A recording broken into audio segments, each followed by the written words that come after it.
हरिओम। नमस्कार दोस्तों, कर्मकांड बाय आनंद पाठक में मैं आनंद पाठक आप सभी का मैं स्वागत करता हूं। 14 जनवरी यानी मकर संक्रांति या जिसे हम उत्तरायण या उत्तरायण भी कहते हैं। तो आज के इस वीडियो में मैं आपको बताऊंगा इस वर्ष का मकर संक्रांति का पुण्यकाल यानी उसके जो शुभ मुहूर्त है, अति उत्तम जो समय काल है वो आपको मैं बताऊंगा।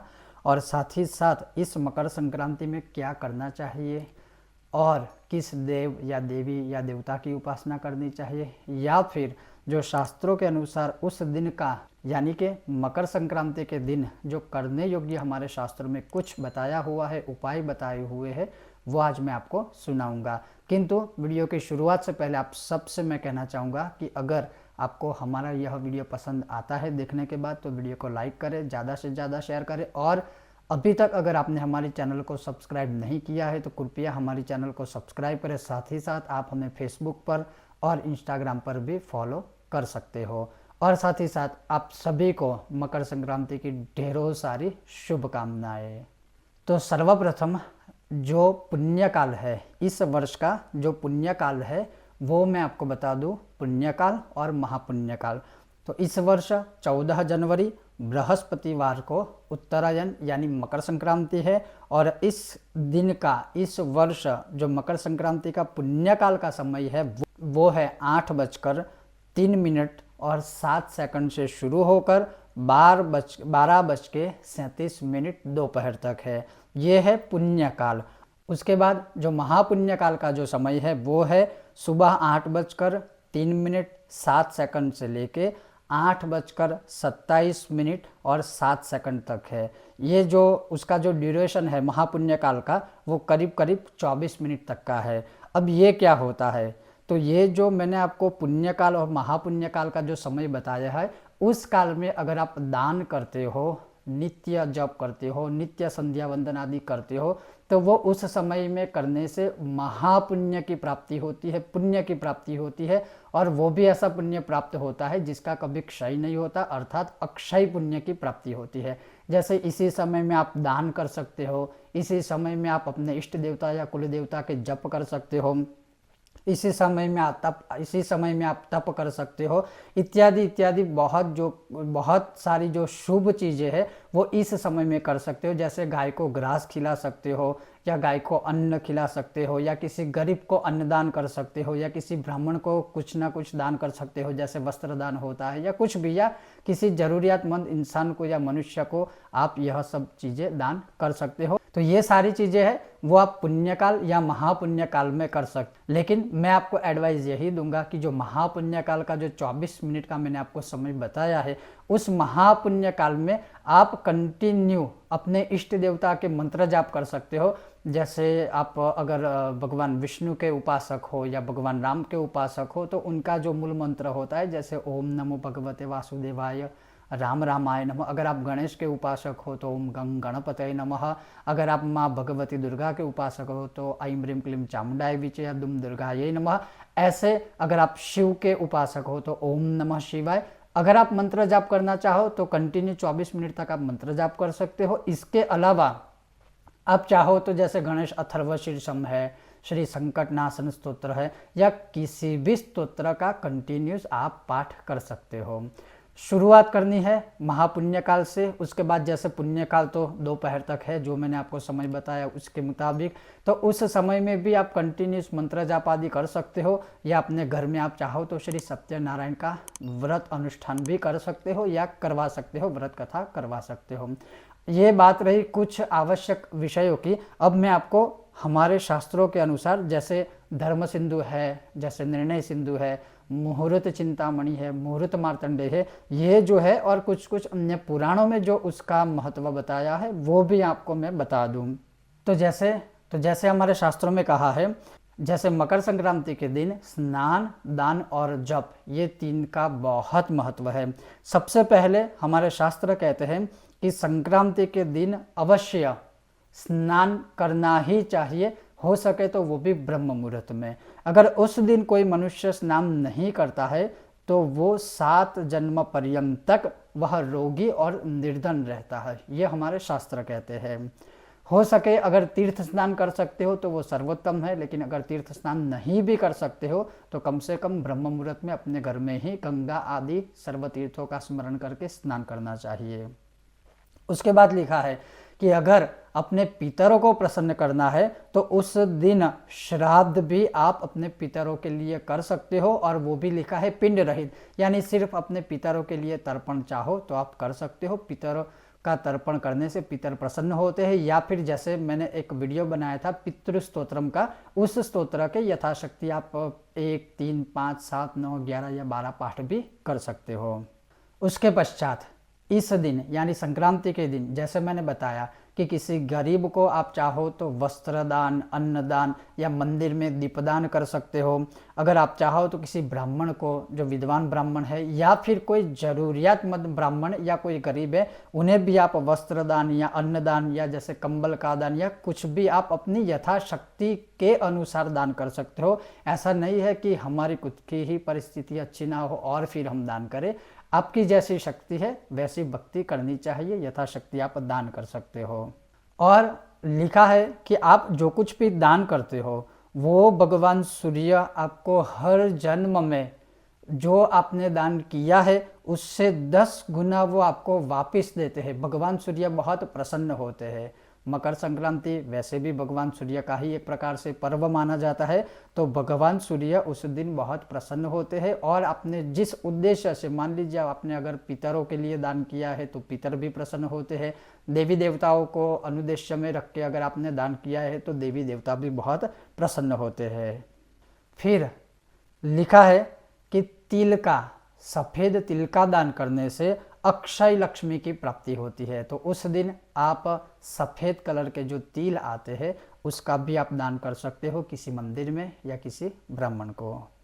उसके अलावा लिखा है कि भगवान शिव के मंदिर में यानी शिवालय में गाय के घी का दीपक प्रज्वलित करके सिर्फ शिवलिंग के आगे या शिवालय में वह दीप दान कर देने से भगवान शिव बहुत ही प्रसन्न होते हैं। साथ ही साथ लिखा है कि अगर इस दिन हम भगवान शिव की तिल और अक्षत से पूजा करते हैं तो भगवान शिव बहुत ही हम पर प्रसन्न होते हैं, दरिद्रता का विनाश करते हैं, सर्वग्रह दोषों को शांत करते हैं, ऐसा हमारे शास्त्र कहते हैं।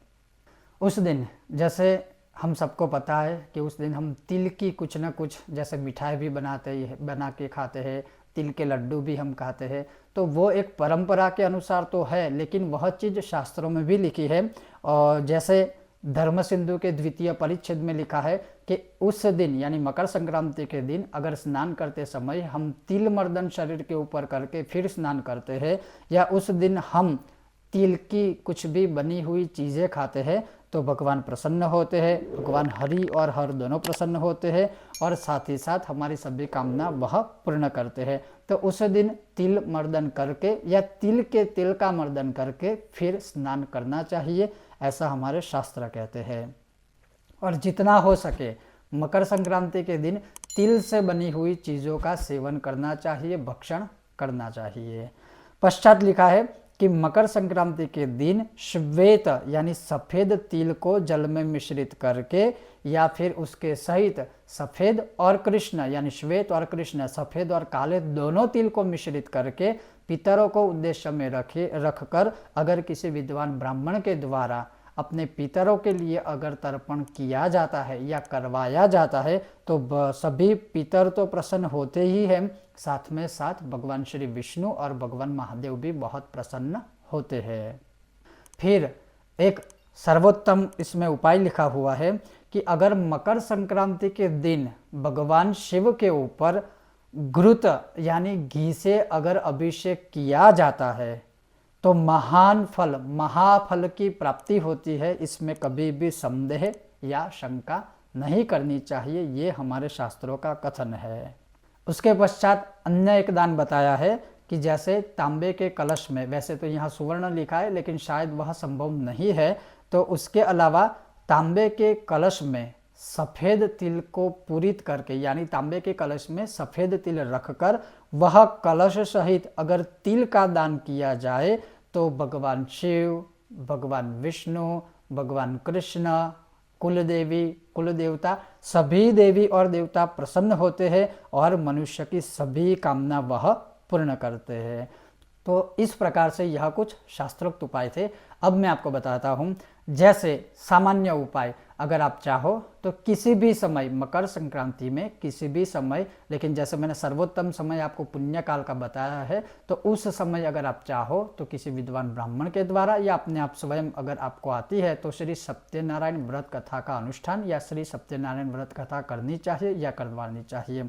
उसके पश्चात दूसरा उपाय है जो सर्वोत्तम उपाय है, वो क्या है, श्री विष्णु सहस्त्र का पाठ या नामावली करनी चाहिए। उसमें भी नामावली में भी एक एक नाम से, अगर भगवान विष्णु के ऊपर या भगवान श्री शालिग्राम के ऊपर एक एक नाम से सफ़ेद तिल को अर्पण करना चाहिए, अक्षय लक्ष्मी की प्राप्ति होगी। यह हमारा स्वयं एक अनुभवित प्रयोग है। जो सत्यनारायण व्रत कथा का मैंने आपको बताया वो तो स्वयं कथा में ही लिखा है कि पूर्णिमा के दिन या संक्रांति के दिन अगर सत्यनारायण व्रत कथा हम करते हैं तो उससे बहुत अधिक फल प्राप्त होता है। इसलिए मैंने आपको सत्यनारायण व्रत कथा का आपको मैंने एडवाइस दी है, आपको मैंने गाइड किया है कि उस दिन आप वो कर सकते हो।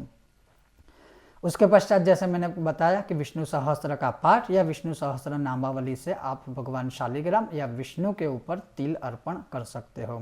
उसके पश्चात अगर आप देवी उपासक हो तो मैं कहूँगा दुर्गा सप्तशती का एक पाठ करना चाहिए। अगर वो करने में समर्थ नहीं है तो 9 पाठ सिद्ध कुंजिका स्तोत्र के, 9 पाठ दुर्गा सप्तश्लोकी के और 9 पाठ दुर्गा द्वात्रिंश नाम माला यानी दुर्गा 32 नामावली के आप कर सकते हो।